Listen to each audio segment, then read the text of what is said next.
My stubbornness is a problem. I know that.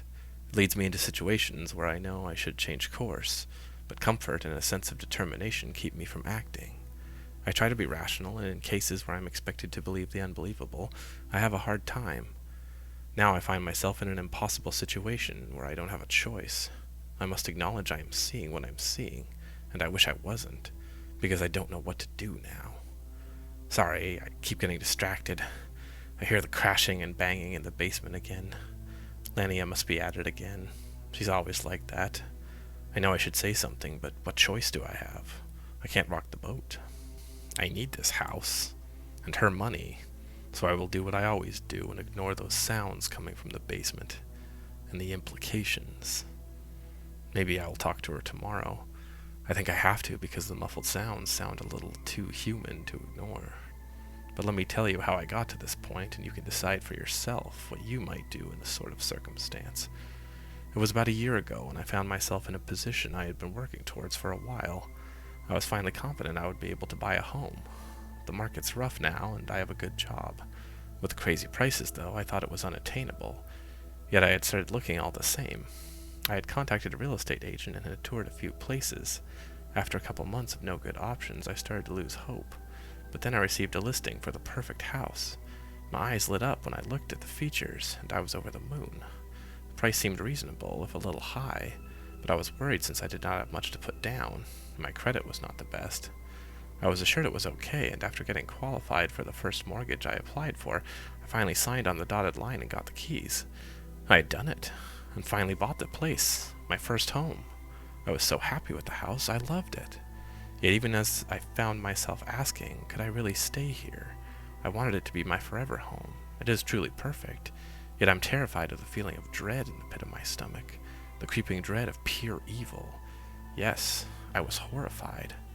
My interest rate was 9% on this house for a 30-year mortgage. I know, right? I was so obsessed with the idea of owning my own home that I did not realize how much my actual payment would be at that high of an interest rate, and I started to panic when I saw the huge cost. I figured I could maybe get a second job or try to get some overtime to compensate. I was just happy I had my house. That's all that mattered. The house was a gorgeous Victorian over a century old, still in good shape. I was over the moon when I saw the place. It had everything I wanted, and I knew I would find a way to make the extreme cost work somehow. I didn't have much time to move in, and I knew I would have to buy furniture as I went, but that didn't bother me. Moving day was hard work as I moved what little I had all by myself. I took a break before the small U-Haul was fully unloaded to get a drink of water and tested the tap. I turned it on and was troubled after a long delay before anything came out. Slowly a reddish liquid trickled and started to flow from the faucet. It had a thick viscosity and almost smelled like blood. No, it couldn't be. It must just be the pipes. I blinked and saw clear water flowing from the sink and brushed the crazy perception off. I returned back and forth several times as the afternoon drew on, carrying boxes and wishing I had called for some help moving after all. I paused admiring the floors and trying not to scrape them up too much with the boxes. The house had its original hardwood floor from the looks of it, and I would be devastated if it was damaged. There was a sound of something crashing in the basement, and I winced at the thought of whatever had been broken down there. A lot of old antique dishware was down there from the previous owners, and though I was not likely to use it, I thought it might be valuable, and may even be able to sell it. Had I left something close to the shelves that fell and broke them? I went downstairs to check. The basement door was hanging open, slowly swaying despite the fact I had been fairly sure I had closed it earlier. There was a foul smell emerging from the aperture as well, and I was not sure what had happened down there. I went downstairs and saw it for the first time. I gasped aloud as I looked at what was down there. There was a puddle of dark liquid, which might have been blood, as well as out of the corner of my eye I thought I saw an emaciated and skeletal body on the ground in the basement. I turned my head and it was no longer there, if it had ever been. I got closer to see what had happened and saw broken glass and figured maybe it was some sort of jar of old preserves or something. I stepped back and screamed when I heard a hiss and saw the body of a snake slither into a nearby crevice. Oh God, there's snakes in the basement? I didn't think they could just get into houses. I hurried back upstairs to get the broom and sweep up the mess and maybe look up snake deterrents. I saw a strange-looking woman staring at me through the kitchen window. I blinked and her face was gone, and I started to doubt my senses again. After the first day and the weirdness in the basement, the normal day-to-day was good. But the good times wouldn't last. The worst news I could receive was just about to happen. I received a call informing me I was being laid off from my job. I had to scramble to find work and was barely able to pay my exceedingly high mortgage. I could barely afford food, and if something went wrong or needed repair, I would never be able to afford the fix. I realized I would need a roommate or something to help split the costs and make it more affordable until I could get another decent paying job. That was the first time I met Lania. Before I could even write up a request to advertise, I got a knock at my door. It was a pale-skinned young woman with black hair and very serious eyes. The pupils seemed very narrow, almost akin to a cat or a snake. She gave an air of authority and threat, but also allure. She stared at me for a moment, and I started to feel uneasy before she finally spoke. "I'm here for the room," she said very bluntly, almost as if it was a demand rather than a request. I hadn't even advertised it yet. How did this lady know I needed a roommate? "Well, yes, but how did you know already?" I asked, completely dumbfounded. She looked at me and then behind me into the house and produced an envelope with $3,000 in it. "Holy smokes, lady, I was going to ask for references, but this'll do. That's more than I was going to charge for rent." A glimmer of a smile appeared on the woman's face, and she spoke again. "Think of it as a security deposit." I hate to say it, but at the time I was ignoring the many red flags and just focusing on how a good-looking, albeit kind of intense girl wanted to pay so much up front to live with me. This plus my savings meant I had enough to pay the mortgage and then some. I was so happy I failed to see a lot of things and ask a lot of questions that should have been asked. Lania moved in shockingly fast and made herself at home. We didn't see too much of each other because she worked a graveyard shift as a nurse or something, she had said. I figured it must have been since I saw her in the early morning in blood-covered scrubs and figured it must be from the ER or something. She was a model roommate, though, with no issues. Very tidy and always paid her portion of the bills, not only on time, but normally early. Weirdly, it was always in cash, never with a check or something digital. But maybe she had an old heart and preferred paper currency. The only thing I did notice was that she always kept dishes and silverware in her room, and sometimes left very little in the kitchen when I needed some. When I reminded her, she would bring it back. One time, when I was loading the dishwasher, I saw a few plates covered in a reddish, sticky color that almost looked like blood. She must like rare steaks, I figured. At this point, I was secured a part-time retail job, which was enough to pay a quarter of the mortgage and hardly any food. Surprisingly, Lania was happy to pay for the rest and the utilities to boot. I didn't know how or why she was willing to help so much, but I didn't want to look a gift horse in the mouth. One night I arrived home and found the door unlocked, and it seemed like Lania was home. At least her car was there. I walked inside and heard something that sounded like muffled crying and then a shrill scream. I raced to her room and barged in. I was not prepared for what I saw. I found her splayed out on the bed. She was naked and her face was covered with red paint or maybe blood. She was entwined with what looked like a large type of snake or python, and it was writhing across her body. I was stunned by the sight. I didn't even realize how my intrusion might be perceived until she screamed again and then turned to me as I entered. And she fixed her gaze on me, and I realized I made a mistake. I didn't know what was going on, but I took a step back and looked away as I retreated, realizing my eyes had been lingering on her bare chest. My cheeks reddened, and I quickly blurted out an apologetic, "Oh, God, I'm so sorry, Lania. I didn't know what was going on. I thought you were in trouble." Out of the corner of my eyes, I thought I saw her teeth take on an oddly pointed quality, and her pupils shifted like they had the day I met her. Her initial surprise and anger calmed somewhat, and despite the embarrassing situation I walked into, she made no effort to cover herself and simply said, "Please leave now." I didn't need to be told twice. When I left, I realized I needed to grab the groceries I had brought and bring them inside. I went out to the garage again, and near the laundry room, I saw what looked like an outfit for a delivery driver. It was torn up pretty badly. There was also a wallet near the washing machine that did not look like it belonged to Lania. I wondered if she had had someone over. I saw nearby a name tag that read Ted. Maybe she was dating someone named Ted? I didn't think much of it until the following week when I started to see missing person posters up around the neighborhood, inquiring about any information regarding a Theodore Wilkes, who had been declared missing. I thought of Lania and the weird behavior and the name tag Ted, short for Theodore. The implication was disturbing, but there are a lot of Teds, I figured. I also tried to put out of mind the fact that he was a delivery driver. 1 month later and still no luck with my job search. Worse, my hours were cut from my retail job and I was getting frustrated and feeling hopeless. I was only financially stable thanks to Lania, who continued, seemingly without objections, to pay almost all the bills.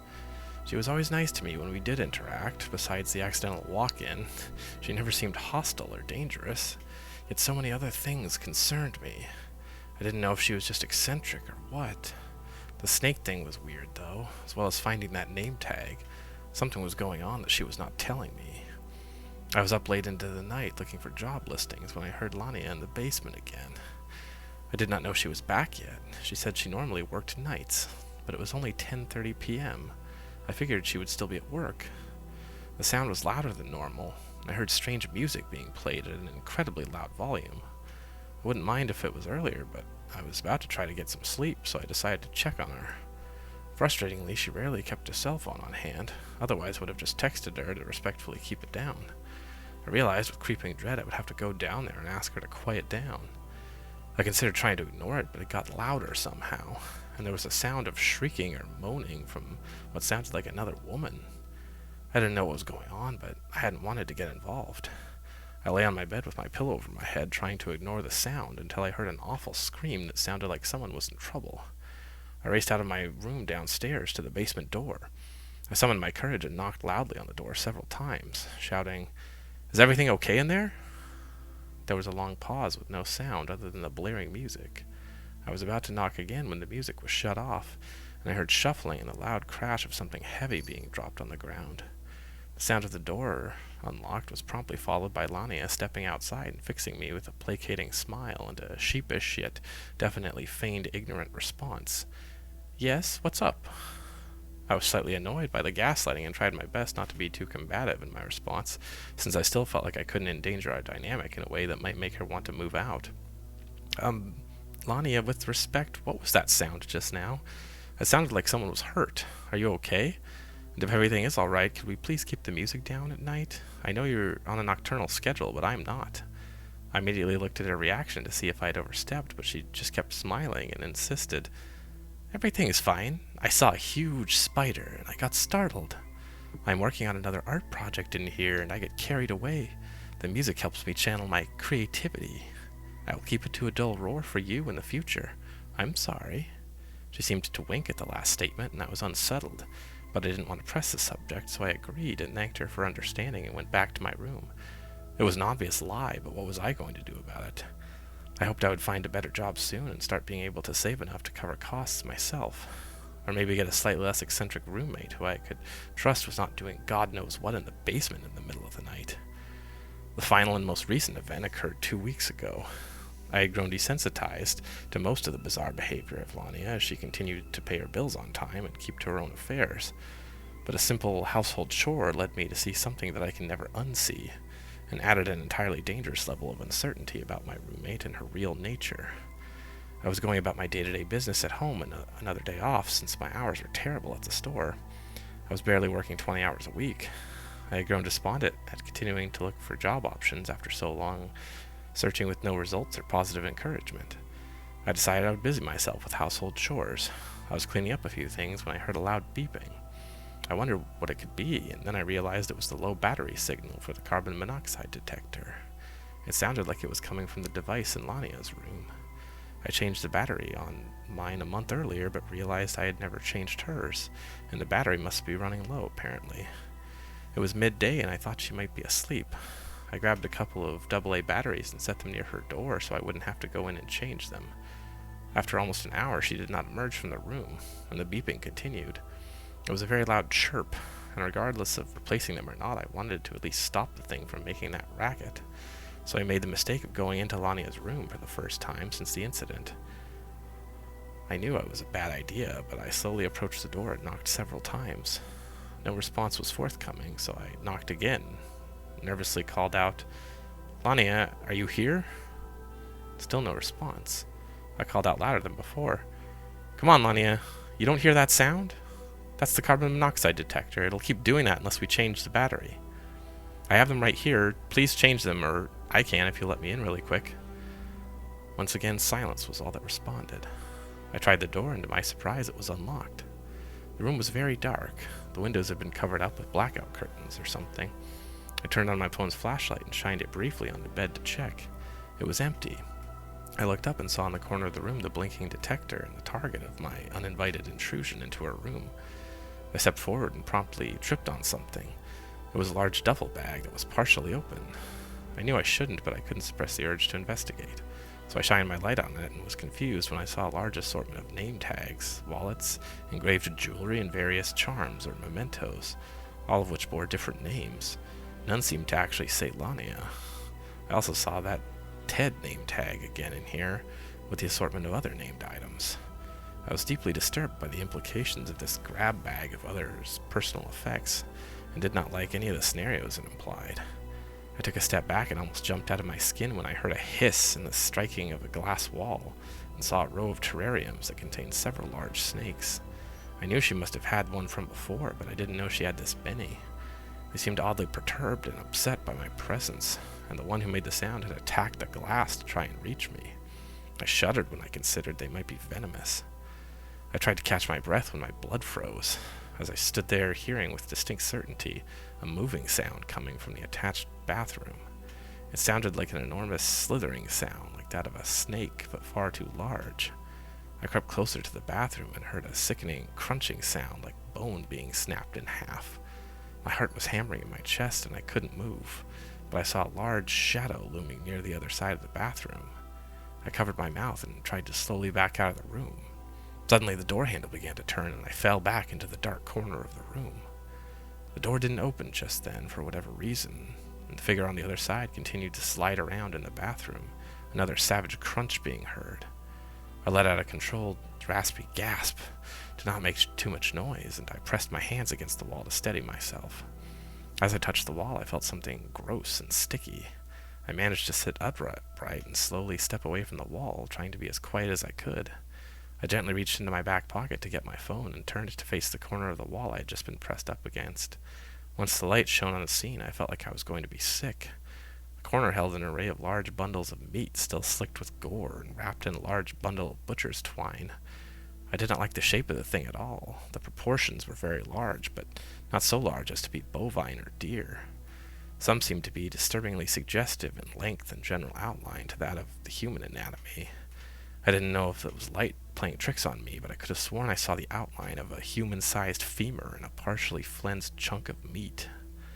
I turned away in disgust at the smell and general horror of the scene, and quickly crept towards the door.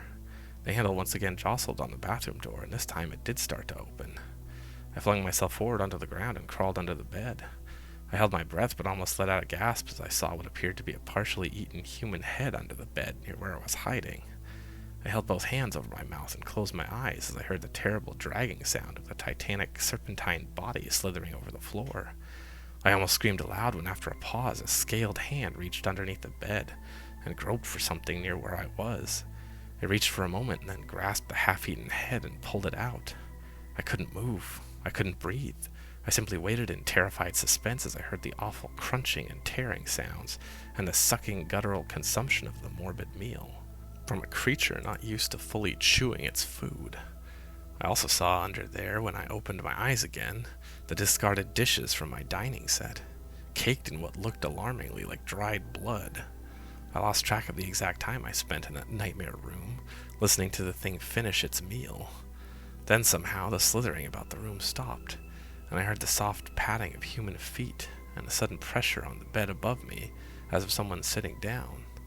Daring to set my eyes ahead and look out slightly, I saw two normal-looking women's feet, and I heard a soft sing-song humming of a song as a figure bent down and put shoes on and walked forward, and from the sounds of the door had departed the room. I let out a loud exhale of exhausted fear, and thought of the dueling urges to either cower under here for a bit longer, or rush out of this nightmare room in a blind frenzied panic, regardless of how close its horrifying occupant might still be. I tried to calm myself down, and eventually, after what may have been 2 or 3 minutes, I pulled myself from under the bed and rushed out the room.